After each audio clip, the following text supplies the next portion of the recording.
Social conservative issue that I think is two of them, I should say, are paramount right now. Number one, the one's been in the news recently, which is religious liberty. I know you've all, as state legislators, have seen what happened in Indiana and Arkansas. What happened there was the media created a firestorm and leaders didn't lead. I've been through that firestorm.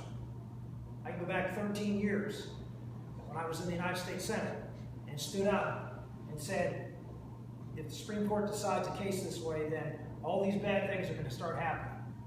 And I said we would have same-sex marriage in this country in 10 years. I was wrong. It was 5 years. And I was put through a national ringer like no one had been put through, and I have been put through over and over and over again. Because I'm not going to back down from what I believe is the right course for our country. And you learn that the media can be brutal, it can be intimidating, it can be overwhelming. And you can look at folks and you can think, wow, that's a stand-up person, they're going to stand up tall, they're not going to back down when it gets tough. And then you realize, wow, that's not what I thought was going to happen.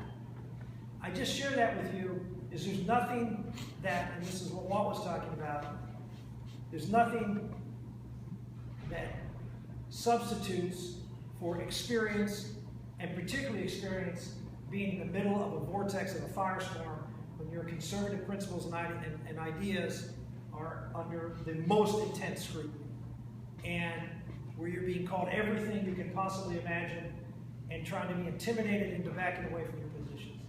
That's when you find out whether the person really has what is necessary to stand up and lead through a difficult time, not back down, not run for the hills, not bail out, but actually stand up and in a positive and hopefully winsome way make the arguments.